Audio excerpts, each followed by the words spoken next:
coming to you from the all-new Live House in Hollywood, California. Hey everybody, welcome to another week at Pensado's Place. We're going to have part 2 of our really special interview with Louis Bell in just a second. But first, congratulations to the winners of the Warm Audio giveaway at NAMM. Really cool mics. The first 2 winners won the WA-251. That's their tube condenser mic, and those winners are Carly Sabasser and Angus Brebner. And then their WA-84 small diaphragm mic were won by Mariah Morris and John Studdard. Congratulations to the winners, and a big shout out to Bryce and Royce and the good folks at Warm Audio down in Austin, Texas. They are making excellent gear and doing excellent stuff, so we love working with them. Congrats, you guys. As we go to the ITL, please take a moment to like, subscribe, click notify right here, and we thank you as usual. DP, what's our ITL? My team member, Jaime Estelalia, was working on a vocal. I came in, I really liked it. So we're calling it Enhancing Vocals with an LFO. We're using the LFO tool by Expert. Check it out. Hi, everybody. I truly believe right now I've got one of the best teams in audio. A part of my team is Jaime Estelalia. He is going to show you how he got a little bit of, actually a significant amount of energy into a vocal. Now, the vocal was amazing, no doubt. We're not saying there was anything wrong with the vocal, but I told him maybe we could come up, or maybe he could come up with a technique that would enhance that. He's going to show you a couple of things that he used, but there's one in particular that I really think he nailed. This was his idea. This wasn't mine. Okay, let's jump right in. Jaime, you want to come in? Thanks for the intro, Dave. Hey guys, I want to show you a song called Niambie by an artist called Xenia, produced by my friend Mombrew, that I've been working on. I want to talk to you about vocals and recording vocals. So singers are used to hearing their voice out in the open, so sometimes when you put on a set of headphones, it can feel a little unnatural, and it's just something that they're not accustomed to, which can make them sometimes feel a little self-conscious, which maybe can affect the performance. Now here we have an incredible singer, an incredible vocal performance, but I want to share with you some ways that I try to enhance that performance and maybe take it up a notch. So let's see what we got.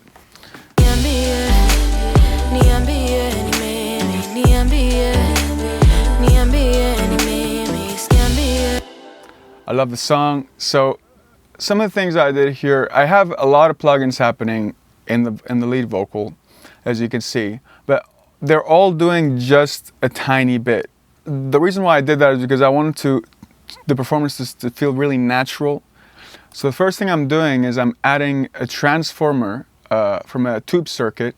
This one's by Kush. It's called the Omega 458A model transformer. And I think it's contributing to the performance. Check it out. This is without it.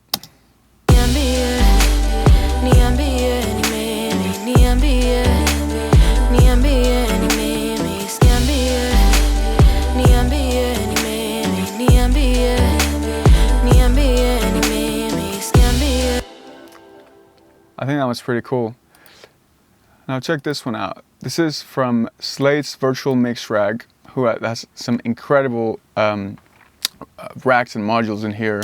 It's a revival at a little bit of top end, a little bit of low end, in a very cool way. This 1176 running through circuit number 2 that adds an interesting color to the vocal. And let's see what that's doing. Here's without it, and I'll try it with it.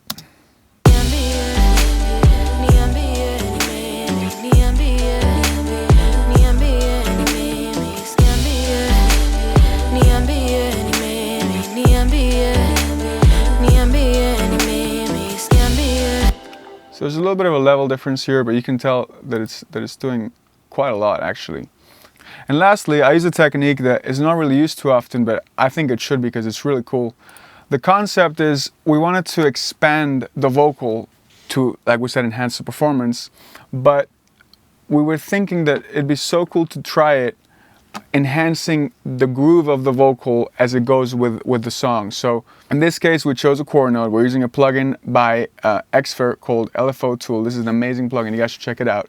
So we're doing a quarter note for the rate. So this space represents a quarter note. And basically, we're we're giving it a little boost in volume at the beginning of each chord note.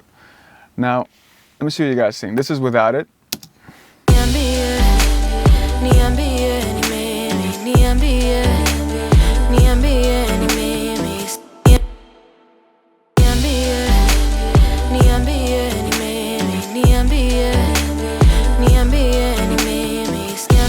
Man, I just love that. It gives it a bounce, it makes it groove.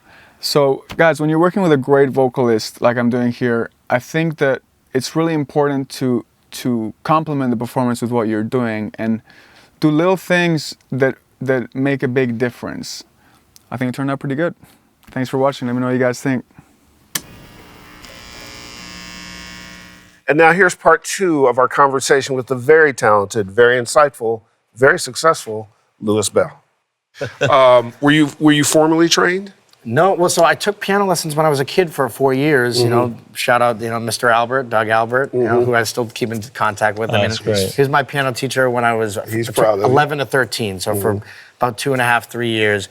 And he was teaching me like jazz and blues and that type of stuff. But then after I completely fell out of it, and I always could play the piano, but I wouldn't.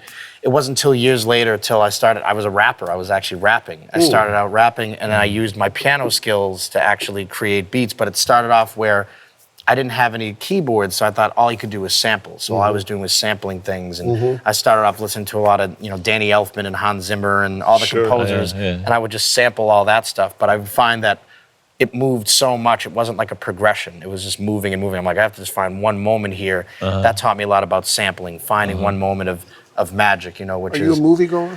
I was for a long time. I haven't had the time these days to watch as many things. I'll try to catch up. The way you speak about music feels to me like a person who visual elements you everything, sort of get and understand. Everything is when I'm making a song, I already see a video or I see a movie or I see... I can tell.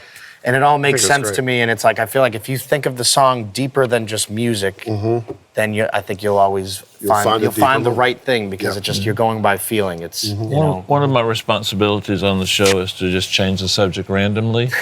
You were talking about raw tuning backstage. What the heck is that? So raw tuning is all music. Typically, contemporary music is in 440 hertz. Yeah. And years ago, and if you look it up, it's crazy. It was Adolf Hitler that changed it to 440 hertz, or he had something to do with it. It was originally at 432. So, like when Beethoven and all these classic composers were writing music, all the pianos were tuned RA, like raw tuning is one of the way. RA. Okay. I'm saying and there's probably other names for it, but that was just about tuna sashimi. You were like raw tuna. Oh yeah, no, I do love raw tuna. I do love We're not talking about fish. I thought it was raw tuna. That's kind of what got me into it. I was like, oh, sushi. All right. Yeah, okay. But yeah, so it was RA. I think it was like an Egyptian reference to Ra, the god Ra. And it was something about how the Egyptians studied sound healing and how, I guess back a long time ago, they would, if someone had a disease or a sickness, they would find a frequency and they'd be able to do reverse polarity, kind of like invert the phase and get rid of a disease just by finding it, honing it on a very, very, very specific vibration. So with raw tuning, it started off at 432. And it's kind of crazy. I think back to when I was growing up, there was one song that always stuck in my head, and I was like, I love the song. It's my favorite song ever. There's something magical about it. And it was Everybody Wants to Rule the World by Tears for Fears. And I find out years later, it's in raw tuning. It's in 432. Really? It's not, you can't play it on the piano unless it's tuned to 432. And I was like, what is it about this song that just feels different? And you realize that if you're writing in raw tuning or listening in raw tuning, you're hearing keys now that you never listened to. Do you have perfect pitch in 432 and 440? It's funny. I go to... You're locked into 440? It's weird. I'm locked into 440, but if I think of a song, I might start singing it maybe a little sharp or a little flat. But like I feel like if I go to sing it, we're like, it'd be like, welcome to your life. And I feel like it could be a little sharper, a little flatter. It depends on where you hear it, because as you said before, sometimes it gets sped up and slowed down, and you download a version online that's a little faster. That would when I was a kid, I always knew something was wrong when they would speed a song up on the radio. Like, being younger, I didn't know what all that meant. I'd be like, why does this sound different? Why is Prince's voice too higher? They used to do that so they could work one more commercial in. Yeah, and I never realized. I was like, it's really making that much of a difference, all those rollover minutes. Do you find the need to get away from music periodically so you stay fresh? Like when any moment I can just hear silence. I enjoy it. Silence is music to me. Like what music to other people is silence to me, because it's like, let my brain just ideate. And it's like I said, the ocean's moving. It's like, silence literally just keeps it so now I can see into the bottom of the pool again. Every song, imagine, is like, when someone would throw a coin at the bottom of the pool, they'd go get it at the bottom of the pool. Yeah. They throw the coin, it creates a little bit of ripples, and now you can see the coin. And now when you dive in, you kind of have to remember where it is. You can't see underwater, you're feeling your way through it. You find the coin, but what if you miss it? You come back up, you have to wait for the water to settle again before you can actually see where that coin is. You might have even moved it when you went down. And it's like, that analogy to me always feels like the truest to describe creating a song. Like, you can't just keep diving in, it's just gonna keep disrupting everything. You do have to treat everything like a pool of water. Any producer heroes, current and past? So many. I mean, I love writers and producers. I mean, I loved Diane Warren, I loved Babyface, I loved Quincy Jones, then Max Martin I loved. My top three were always Dr. Dre, Pharrell, and Timbaland. They were always my three favorite because I just feel like they were able to make radio their bitch. They created a sound that was, yep, you're gonna listen to my sound for the next 5-6 years. Every artist that comes in the studio is gonna have a hit just because they're working with me. They didn't even have to worry about a song being written the typical way. They literally were saying, no, my beats are so dope, we could literally just say anything over this. And that's the thing. And that to me was like, wow, that was producing in a whole new way where, like you think back to Thriller and stuff like that, where Thriller is not the typical kind of song. You can just play it on piano and get people excited. But with the way Quincy produced it, it just made it this cinematic thing. It was a movie in itself. Well, I was going to say, I had the fortune of being in the studio a fair amount with Quincy. And back then, that producing was like directing. Oh, yeah. So you had all the different specialists, and they were all doing different things and tying together. So it became cinematic just because of all the input and the macro view. I realized, because Post had just shot this movie with Mark Wahlberg in Boston. I went there, and Pete Berg was directing, and I was watching him, and he let me sit behind him and put the headphones on. I'm watching him when Mark was saying his lines, and then Pete saying, no, do it like, and I'm like, it's literally like vocal production. I felt the same exact thing, and I was telling him how it's so synonymous with vocal producing, where you don't know until the tempo of it happens what feels right, and that's where your instincts kick in. You have to allow yourself to be able to make a judgment call, but if you don't ever do that, it's like saying, can I trust this person? And you leave them in a room handcuffed, and then you drop your wallet. You come back in, your wallet's gonna still be there. You can't handcuff anyone. You gotta let them do their thing. If you come back in, the wallet, he's like, hey, here's your wallet. Now you know you can trust Which is also really important advice to our audience. And when we speak live, we talked about this at NAMM a lot, you can't let go of the human element, your ability to hear, to feel, your gut, your instinct.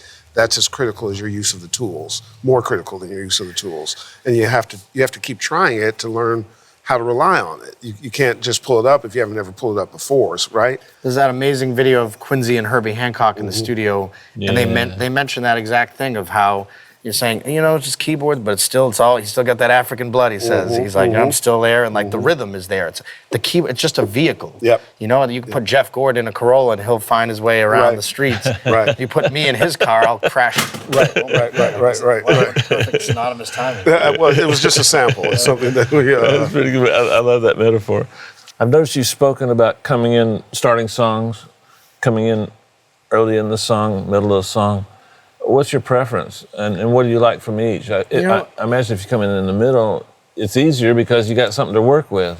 I would say it's the same as what restaurant I like to go to, because sometimes I might be in the mood for steak, sushi, chicken. It's literally it's exciting every single time as long as the song is great, or I think what we have is amazing. Starting a song literally always just comes from by accident, just happens. You're sitting in the room playing some stuff. I think whenever you sit in the room and you try to make a song, it's like you're saying, hey, I need you to cry right now. But you're like, I'm not sad, but I need you to cry. So I think creating a song, you ask yourself, what is a song? And a song is your response to something real. Oh, so no, I was working on it. Did you get it? Never mind. You're so stoical. I drifted off. Practicing the stoic. No, you said something that caught my attention, sorry. And so coming at the end, it's kind of like, where Mariano Rivera, he was a starter in the beginning of his career, and then he finished off as a closer, greatest closer of all time. I mean, I'm a Red Sox fan, but I can still appreciate greatness, which is appreciated. The guy had one pitch, and I think it's just coming in and being great at being able to hear something and know what to do with it. It's no less exciting in the beginning or end. I do like to start in the beginning. I do kind of feel like starting in the beginning, I would say, is a preference, because you feel like it's a little more of like, oh yeah, it's like the difference between babysitting and being a parent. It's well, the kids, we adopted him, but we still love him, as opposed to, that's my child, I keep seeing my eyes in him. And, you know, so I think certain songs feel like you raised someone else's kid from the age of 8 and on, but you still taught them in their formative years. I got it. If someone's an adult, you're kind of like, what am I going to teach you at this point? Great Maybe answer. you can fix them, though. Do you end up in your process, because one of the things I think is likely reassuring for artists that work with you is your own confidence. You know, they feel like they can put, you know, just in our interview, I was like, okay, this guy knows, we can handle. And that is developed oftentimes when you're coming up. And was there a sense, because I know you like sports and so forth, was there a sense that you had a good feeling about what you were doing, where you were going, when you mastered something, how to apply it, interacting with people? I think the more things you do, just look at them as every time you've done it, it's now a new tool in your toolbox. It's like, you know how like when you're playing a game and you're like, you've won, you won the flute, you won this, you won that, all these little prizes, they're trophies, but they're not trophies, they're tools, they're things that can actually get you through the next thing. It's like if you ask LeBron, how did he get through this championship game? You say, well, 2 championship games ago when that guy did this, I knew to do that.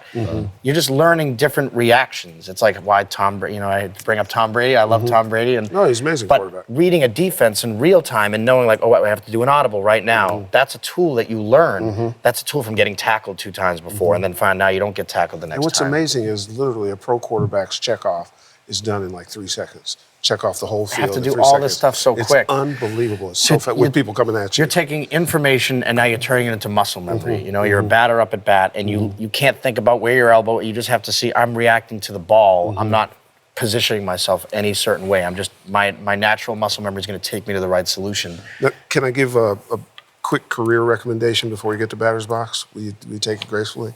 Because you can do it with us. We oftentimes go out and do live appearances, and we like to bring very special people to other people who can't get to them. And most people find those as teaching moments. Right. You would be an incredible teacher, and you'd be incredible to come on when we go do one of those. Would you ever consider it coming with us? Yeah, absolutely. Yeah, it's kind of like this, but to people. Yeah, exactly. Yeah, because you know what? As I always like to, I've always thought about when you give advice in a room, you let that advice kind of evolve and grow and get telephoned around, and people say this. When you do something publicly, it's so rigid sometimes that everyone takes it, oh, this is what he said. But if I say something to you, you might tell somebody in your own way, and now you've got my message to somebody in a way that I actually wouldn't have got it to them because you telephoned it in your own way. Interesting. It's like you're using every moment in someone's life to teach them something. You're saying. Yeah, and we see, particularly when we do it in live events, even though they're often captured, I call it the monkey in the cage thing. We don't want people to come and just observe us. And whenever we say we like to be interactive, we like to get their feelings back. Make it unique. It's a conversation, but we don't mind having a conversation with 700 people. Do you know what I mean? And we find ways to do that, and they feel more engaged, and then they get to meet people that they're. So we'll talk about that. Yes, for sure. We know how to find you. I appreciate it. I actually have a batter's box question maybe in the middle of yours. So all right, so let's tee up batter's box and fire away. I'll do a couple and chime in. Lyrics. Personality. Beats. By Dre. Fruity Loops. My go-to. Male or female artists? Post Malone. Okay. Melodies. Visual. Beauty. BPM. I don't know why I want to say 128. It's just the first BPM that always comes in my head. I should say 120 because that's what at Pro Tools comes up in 120. So I'm going to go with 120. Okay. Key. F minor. I love F minor. I don't know what I it is. love F sharp. Writer's block. This means interim, in between time, in between innings. Okay, I'm bringing in Mariano. 3 favorite LA sushi restaurants. Jinpachi, Matsuhisa, and let's go with Nobu, number 3. Okay. The La Cienega Nobu I go to. I finally went to the Malibu one for the first time. It's pretty amazing. But yeah, I would say.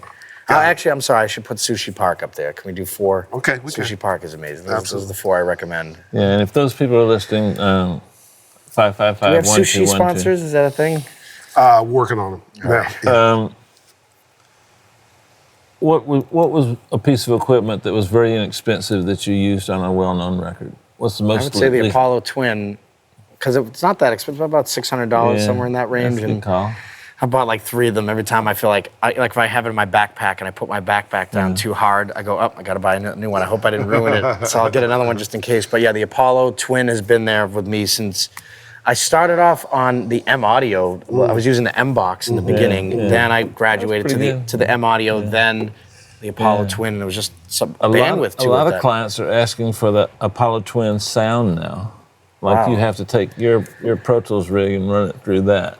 It's funny, yeah. And and the thing is, like, people are like, what preamps you like using? The Apollo Twin preamp. I don't even. That's a good preamp. Yeah, that's a really good and preamp. every single thing, every Post vocal and every Camila vocal from that last album that I'd worked on, all just running directly into an Apollo Twin, into a Sony C800, and then just through my vocal chain, and then me just adjusting it, to taste what was going on. And yeah, it's like kind of like I have a starting point, and then I'll take that, and based on what's going on, I'll be like, okay, well, if we're having issues here, then let's loosen that up there. If we're having things, and I am a big automator. I always make sure I go and I hone in on things very, very specifically. I think automation, even down to the reverb and delay cutting and all those things, I like to use reverb and delay as an instrument. I think that's an instrument.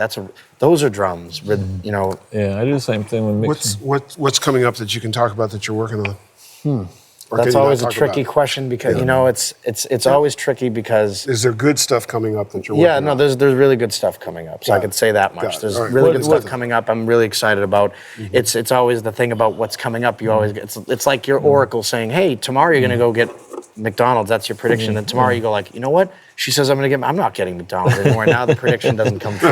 Is there a genre or something broad like that you haven't done or worked in yet or been successful in that you'd like to tackle? I haven't really done country. I haven't really done. You'd be incredible at country. I've spoke with some country artists before about maybe doing some stuff. You and Busby should collaborate. I was literally going to say that. Yeah, it's definitely like because I'm big. Like we were talking about lyric, before, and how country lyric to me I think is the most storytellery lyric. And so there's something about if you can make the country genre feel like it's not exactly country, but it still has the country energy of it. Where you go, what makes it country? Why do we call it country? Obviously where it came from and bluegrass and all these different things. But how do you take it and make it something where, the way we've taken reggaeton and reggae and like you implement them into pop. I mean, even in the inner circle in the mid to late '90s, it became pop. And UB40 and things like that. I always look at that as that was a success, taking a genre which was cultural, but then making it make sense to people. It was digestible, and it was about the songs. You didn't even think of the genre. I like to do songs where I just don't even think of the genre because you could do a cover of a song in 8 different genres, but an amazing song can live through anything. Does the business side of the business, artist development, having your own label, publishing, is that part of Lewis's vision? That's the vision, yeah, for sure. I would definitely, it's once I get the personnel, because to be honest, right now, everything that I've been working on, minus the collaborators, it's me and the collaborator, but if it says my name, it's just me at the moment. I would like to have a team of Lewis. I would like Lewis Bell to be an engine, because I feel like there are a lot of things coming at me where I don't have the bandwidth for it because I don't have the staffing and the people. But, you meet these people kind of like magically through the journey, and how do you vet people out the right way? And a lot of it comes from just working with them, and they're like, wow, you work amazing. You don't have to be like, give me your resume. I don't need to see resumes. I just work with you, and if the chemistry is there, it's like dating someone off a resume. I've dated these people. That doesn't mean we're gonna, be a match. Absolutely. So it's the same with, finding your collaborators. And I have a lot of collaborators that I definitely love working with. Frank Dukes is one who I've done a lot with. Amazing. Monster. I mean, I've learned a lot from him. And I have writers that I work with. Billy Walsh, actually a Boston guy. And if you look on the credits, you'll see all these people are frequent collaborators. This guy Carter Lang, who I'd worked on Sunflower with, and there's just people that they give me this kind of Andrew Watt, another one. There's so many collaborators. Ali Temposi, Brian Lee. These are all people that we're family. We're this crazy dysfunctional family, but we're supposed to be dysfunctional. If you got in a room every day and you're like, how was work? It was great. What happened to you today? Nothing. What will we even talk about? What will we sing about? What energy would be in the room? And I think a lot of that comes down to you need to find beauty in the chaos, and it's, I always think like music is us trying to balance out the waves, but if you can't learn to surf with no waves. One of the things that we say a lot, or I do in particular, is life is sometimes about staying on the board. you're gonna get rocked and stuff. But if you can just stay on the board, you'll eventually get to and that's shore. an analogy I use where I feel like when I'm in the booth, I mean, when I have an artist in the booth, I'll have a microphone so that there's no like pressing down on the talkback. I hate the whole talkback thing. I don't, because someone will be in the booth and someone in the room's like, add more energy to that. But I'm like, oh, I wasn't even pressing down. They didn't hear you. I like this constant thing. I'd rather mute it than have to press it down. So I'll leave it on. And while they're in the booth, I'll just start singing to them while they're in the booth to try to help them, because it's the same as if they're on a surfboard. I need them to have an earpiece on there, like, hey, guide a little bit to the right, to the left. I can't wait till they get off the board and be like, oh yeah, on that last wave, you should have done this. It's no good now. It's done. I gotta get them while they're still surfing. Surfing's the only sport that always ends in failure. You're right, it's a good. You don't make it all the way to the shoreline, ever. It's like sports and politics. They all end in everyone finds a problem with everything. Isn't that But weird? the wave ends. Yeah, The wave ends. And everything just kind of. So you realize it's surfing, it's all about enjoying the wave while it's there, because it's going to end, and it's life, and it's music. It's from the beginning to end. I saw this nice video that was saying, a song it should be kind of like life, where it's not about getting to the end of a song. It's about enjoying every moment in the song. So when you create it, it should have this cinematic approach. Every scene can't have an explosion in it. There needs to be dialogue setting up those explosions. And that's what a song is. And sometimes surfing is just waiting. The goal may be that the wave just runs out. Yeah, and then sometimes they're quick waves, and you enjoy them. You can set your goal and say, "Oh, I made it." You're not without some input into where you want to be. As long as they're like, was that recording? Yeah, and you make sure you got that. You don't want to have life happen to you. You want to happen to life. And I think the difference too is also knowing which waves are recorded and which ones aren't. Some 100%. waves are just for you. Yeah, absolutely. You learn from those, and there's a lot of songs that have come out, from many artists where maybe they weren't commercially successful, but 5 months later, someone used that song as a very heavy influence and made a number one record out of it, just because that person put something out in the universe, experimental, but maybe, it's like in the words of Marty McFly, where he's like, I guess you guys aren't ready for that yet. Your kids are gonna love it. And that's what I feel sometimes. You could be ahead. You could have, you're planning out your 40th birthday party when you're 30, and it's like, okay, well, let's not buy the cake yet. So like, there's things where you kind of go, let's save the notion, let's think of what kind of cake we want, but don't buy it yet. And I think sometimes ideas, I like to just let them sit in my head, and maybe they'll come out at the right time, and other times I like to capture it at that moment. I think a lot of really talented people understand the incubation process. There's stuff I have to have in. It has to cook or freeze or whatever it has to do over its amount of time, and then when it presents itself, then I'll figure out what to do. I use the birth analogy of like someone judging your kid 3 months in, like, oh, he didn't react well. He's still in the womb. Like, let him. He's an amniotic fluid. He doesn't even have full. I don't even know if he has 5 He's in fingers gestation. yet. Like, chill out. He's not good at. He didn't slap me high five or something. It's like you have to know how to actually judge something properly, how to actually, gauge what you have, knowing the state it's at. Do you keep a balance as it relates to technology? Of being aware of what's going on, stay ahead of what's going on, and then knowing how much of it for you to use and how much of it for you not to use? I do it in bulk. I mean, I was very disappointed I couldn't be at NAMM this year. I had sessions this week, and I was like, we were looking for you. I really wanted to. Lewis? NAMM's something I've wanted to be there for the last 4 years. I just never. It's always something always happens. So let's book next So year. I definitely now. need to. Yeah, I know. I need You're to. going to appear with us someplace next year at NAMM. Yeah, we'll look it up. I definitely. And when I win the $20, I'll apply that to the cost of your ticket. It's Anaheim, right? That's where it is. Is it always in Anaheim every year? Yeah, so the thing about the technology is a lot of times I do it in bulk. I like to go through moments of long windows of creative, and then when that's done, the weekends, the homework, it's homework. You're going and now you're studying. You're going, okay, what new stuff came out? Oh, wow, and I just look at everything as how could I use that? How could I use that telescope to hold my table up? How could I do this thing to, make my coffee taste better? Whatever's gonna actually help. So I do try to consciously write down things that I go, oh, that stumped me. Oh, I love how I did those vocals on that. Let me go find that chain and save it. And I like to save templates of what I did in certain songs, because I might be like, oh, I love what I did on the ad-libs there. And it's just me messing around one day, but I want to save that. Or the way that kick sounded, I want that EQ on this kick. And so those are your tools, your go-tos. Yeah, and it's helpful because the momentum of creating doesn't slow you down. Also, if an artist is in the room, and you have everything dialed in all ready to go, they're always like, oh my God, this happened so fast, it sounds amazing. And there's, most artists, it's hard for them to see what you're gonna do to something. Absolutely. And they're actually trying to overcompensate sometimes. So it's like, if you have a bad vocal chain and they're singing, they're gonna sing louder because they can't hear themselves. If they hear themselves a certain way, they're now gonna sing differently. So you're affecting the wave they're surfing on while they're on it, and they're gonna surf differently. You can't just look at a wave and be like, oh, that's the exact wave it is, and now I just have to help them surf on it. I can actually affect the wave too, and that's how they hear themselves. And I'm sorry, great answer. I was gonna say, I've noticed that I get better songs when the vocalist goes in and they feel like they sound godly on a track. They get on there like, oh my God, I sound amazing. I've never sounded like this. And now they'll try more things. But if it sounds super raw to them and they don't love the way it sounds, I notice they do things where they're like, I'm gonna come out now. And they're not even enjoying it in the booth. Well, one of the things about people who produce vocals and care about it, one, most can sing. So there's an understanding of the talent that's there.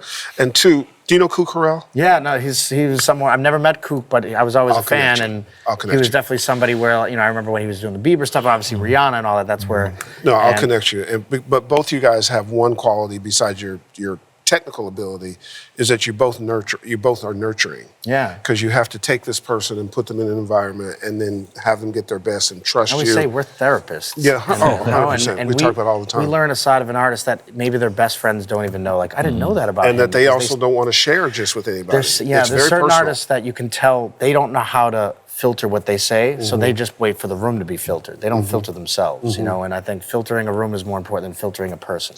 How is handling success? It's one of those things where I think it's like walking upstairs. I could look at somebody on the 800th stair and be like, look how high he is. But that guy goes, I'm just a little bit higher than the last stair I was on. And it's like, next thing you know, you're there. Every mountaintop just becomes the next, you're looking at the next mountaintop. And you kind of never get there. You realize, when you actually realize you never get there, there's a little bit of a Zen moment at that point where you go, I'm not chasing anything anymore. I'm actually just trying to enjoy every moment. And if anything, you might want to turn around and be like, hey guys, turn around, don't go this way. Or hey, this is what I learned from up here. Yeah. Or when you get to the highest mountaintop, use it as a vantage point to find a higher mountain.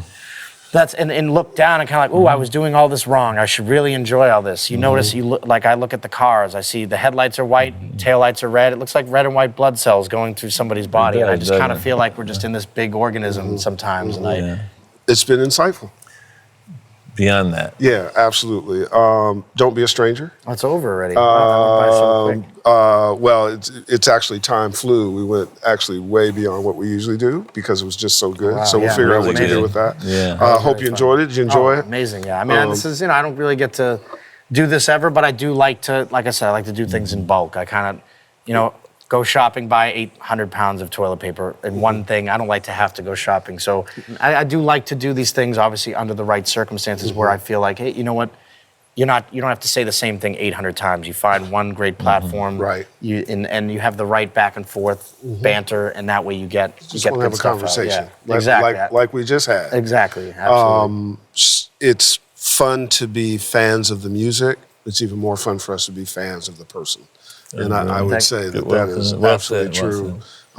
Thanks for coming. Thank you. Continue. Let's figure out our educational thing we do together. Yeah. There's a couple of very interesting things we can discuss, which we'll discuss off camera. Incredible. Dave, take us home. It's going to be anticlimactic after that. I don't think I've been in front of a guest that understood their craft and their art quite as well as Louis does. The amount of thought he gives to the process, deconstructing the process and all these things is amazing. But then I hear it come through a pair of speakers and it's like just wonderful. I don't hear any technical, I don't hear any effort. It just moves you. And I don't know how to explain his gift other than, damn, you're good. You're really good. That means a lot coming from you. Thank you. He's so good that I'm going to go home and sing and write a song and surf. And well, I'll do the crash part of the surfing. Okay. I got that nailed. But damn, man, you're good. It's like I really feel like I want to go write a song. I'm not joking. I've written a couple, but nobody liked them. So maybe this will be a different turning point in my Sometimes approach. It's easy to write to the silence, yeah. and then you put the music around it. A lot of times I'll come up with stuff walking around the house to no music, but if you can hear the music, there's something there. Yeah, well, I always hear music. Along with the voices. Yeah, the voices. That's lithium helps with that. Hey, guys, see you next week. Thanks for hanging out.